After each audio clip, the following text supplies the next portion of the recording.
ঠাকুরের কথা বলতে পারতাম না, কিন্তু কিন্তু এখন এখন আমি ঠাকুরের কথা বলতে পারছি। ঠাকুরের দয়া হয়েছে যে হ্যাঁ, আমার যাজন করুক, প্রত্যেকটা মানুষ নিজের নিজের মনের মধ্যে যদি সৎ ভাব না জাগে, তাহলে আমি সৎ আচরণ করব কি করে? তাই তেমনই ঠাকুরের দয়া যদি আমার উপর না থাকে, আমি ঠাকুরের কথা বলতে পারবো না।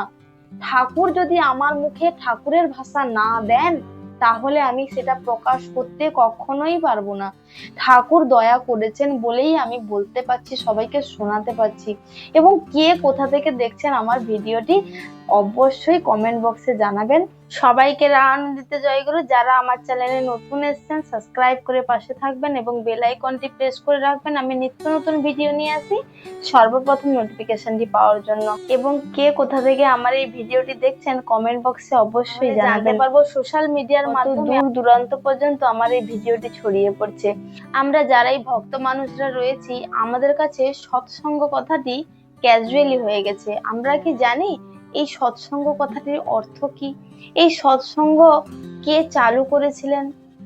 এবং এই সৎসঙ্গে বাস করলে, এই সৎসঙ্গে গেলে আমাদের কি কি লাভ হতে পারে? আমি এই সৎসঙ্গ বিষয় নিয়ে আমি কিছু ছোট ছোট কথা তুলে ধরার চেষ্টা করছি। সবাই পাশে থাকবেন এবং ভুল ত্রুটি হয়ে গেলে সংশোধন করিয়ে কমেন্ট বক্সে অবশ্যই জানাবেন। আমরা প্রত্যেকেই কম বেশি জানি এই সৎসঙ্গটি চালু করেছিলেন শ্রী শ্রী বরদা। বরদা যখন ছিলেন, তখন তার আশ্রমে কয়েকজন মানুষকে প্রথম নিয়ে তিনি চালু করেছিলেন এই সৎসঙ্গ। এবং কিছুজন মানুষকে নিয়ে প্রথম যখন বসতেন, ঠাকুরের কীর্তন করতেন, নাম করতেন, ঠাকুরের আলোচনা করতেন, তখন এই যে সভা হতো, এটি নাম দিয়েছিল সৎসঙ্গ। এবং বরদা যে এই সৎসঙ্গ নামকরণ করেছিলেন, তারই 100 বছর পূর্তি উপলক্ষে দেওঘরে অনুষ্ঠান হয়েছিল। আমাদের মন্দির থেকে প্রায় অনেকজনই গিয়েছিল। তা আপনারা কে কে গিয়েছিলেন এই উৎসবে, কমেন্ট বক্সে অবশ্যই জানাবেন। এই যে সৎসঙ্গ, বরদা যে এই যে নামকরণ করলেন, এই যে সৎসঙ্গ, এই সৎসঙ্গ কথার অর্থ যুক্ত সঙ্গ। সৎ কথার অর্থ হলো যে ব্যক্তি সর্বদাই সৎ পথে চলেন, সৎ কর্ম করেন, সৎ নাম গ্রহণ করেন, তাকেই তো সৎ বলা হয়। সৎ সঙ্গ, সঙ্গ কথার অর্থ হলো সাথ দেওয়া। সঙ্গ কথার অর্থ হলো সাথ দেওয়া, সঙ্গে থাকা, সঙ্গে যাওয়া। আমাদের ঠাকুর ছিলেন সৎ ব্যক্তি, সৎ নাম তিনি গ্রহণ করেছিলেন, সৎ নাম আমাদের মধ্যেও দিয়েছেন। তিনি একজন সৎ গুরু। তাই তার সঙ্গ করলে বা তার সৎ সঙ্গে, তিনি সৎ, তার সঙ্গ করলে আমরা ভালো থাকবো, ভালোভাবে বাঁচতে পারবো, বাড়তে পারবো এবং আমরাও সৎ ব্যক্তি হয়ে উঠতে পারবো। তার জন্যই আমরা সৎসঙ্গে যাই, তার জন্যই আমরা সৎসঙ্গের আশ্রয় গ্রহণ করি।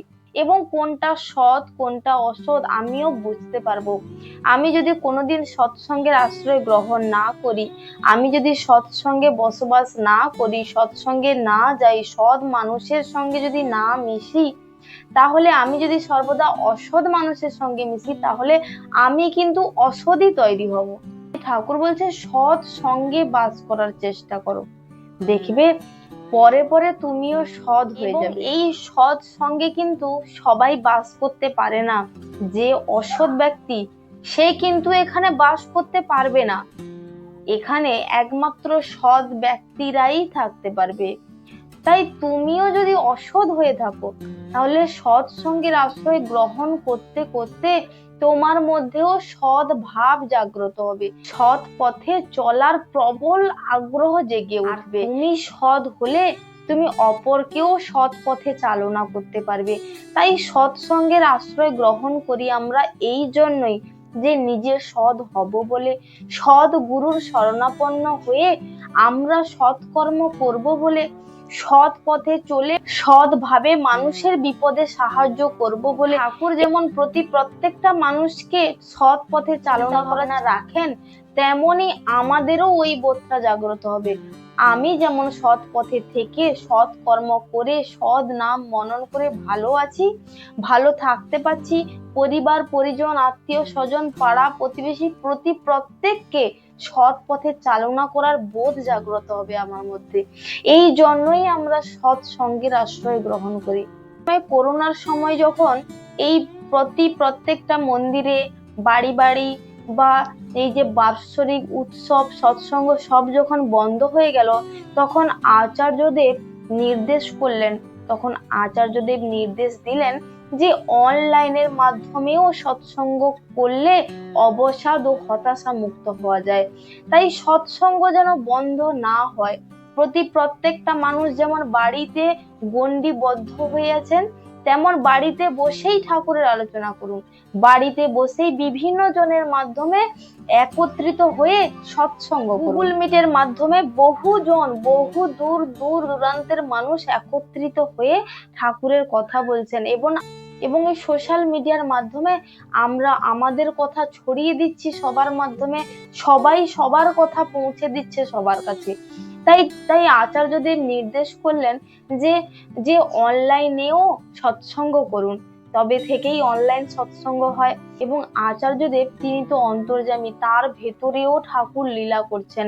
ঠাকুর এত দয়াময়, এত প্রেমময়, তিনি কিন্তু সবই জানেন যে আমার ভক্তগণরা যখন বাড়িবদ্ধ হয়ে আছে, তখন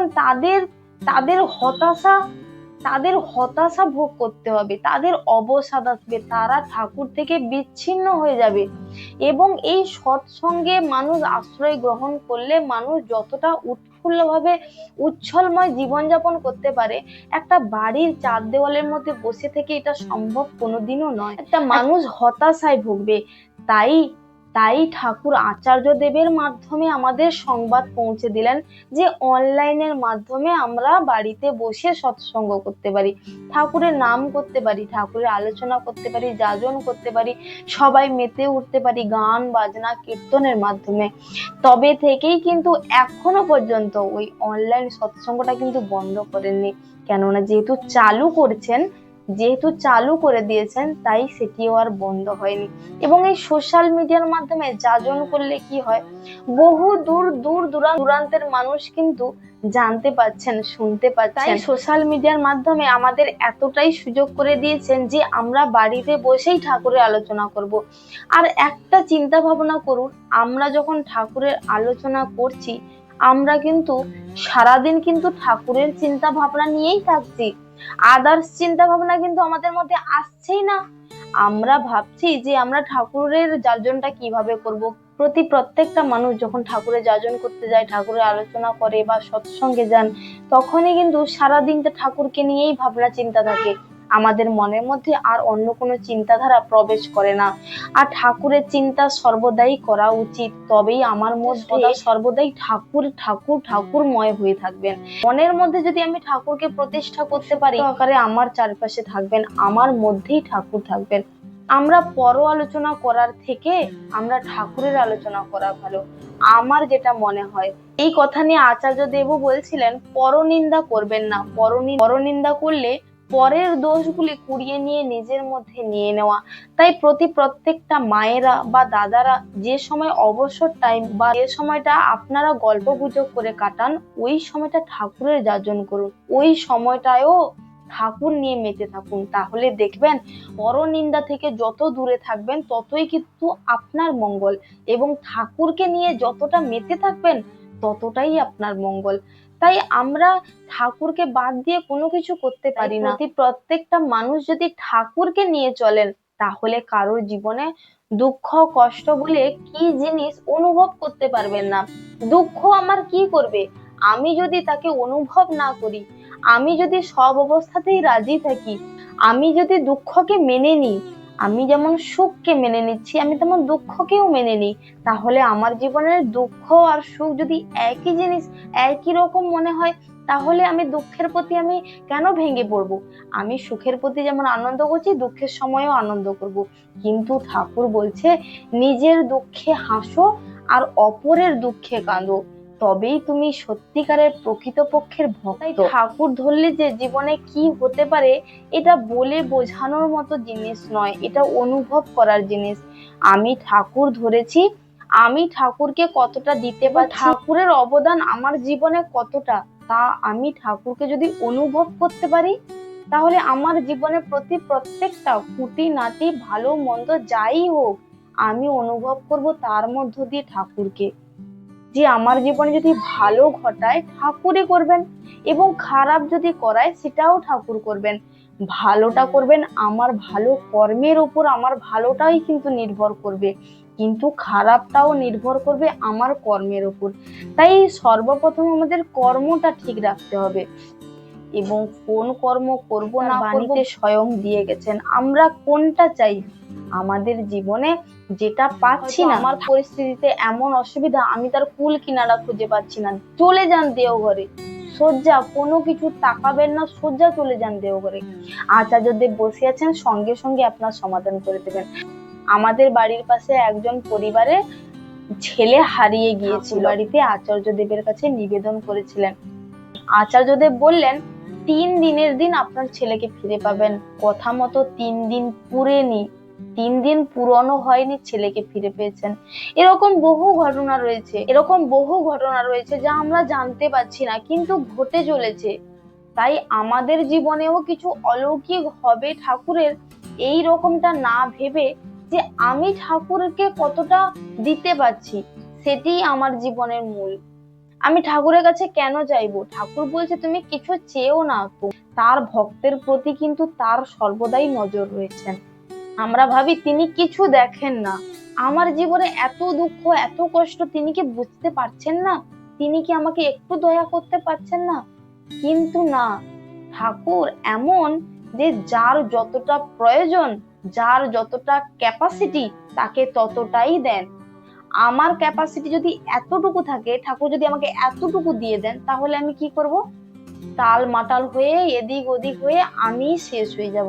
তাই ঠাকুর কিন্তু জানেন কাকে কতটুকু দিলে সে বহন করতে পারবে, তাকে ততটুকুই দেন।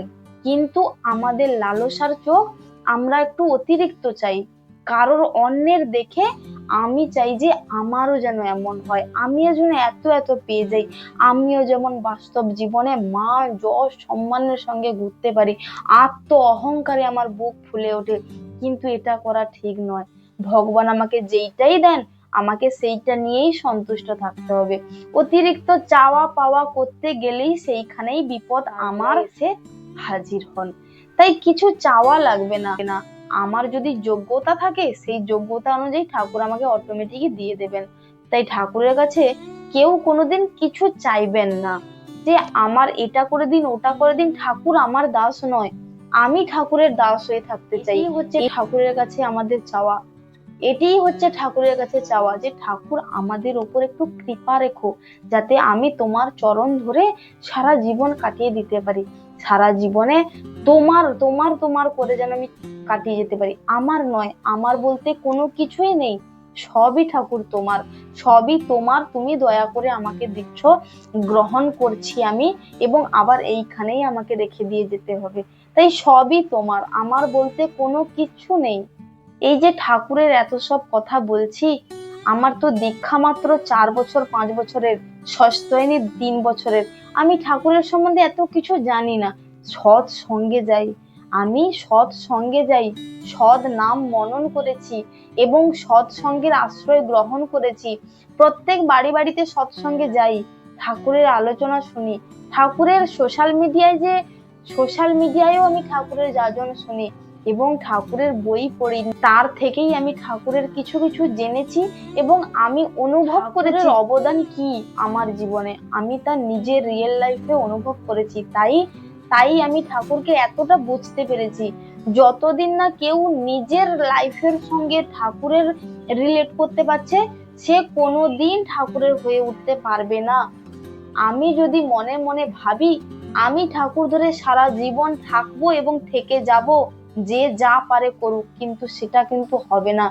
আমি যে ঠাকুর ধরে থাকবো এটাও ঠাকুরের দয়া দরকার। ঠাকুরের দয়া না হলে আমি ঠাকুরের দয়া পাবো না। সেটাও ঠাকুরের দয়া। ঠাকুরের আলোচনা করছি, এটাও ঠাকুরের দয়া ভাবতে হবে। এ ঠাকুরের দয়া না হলে ঠাকুরের কথা মুখে আসে না। আমি এটা নিজে প্রত্যক্ষ।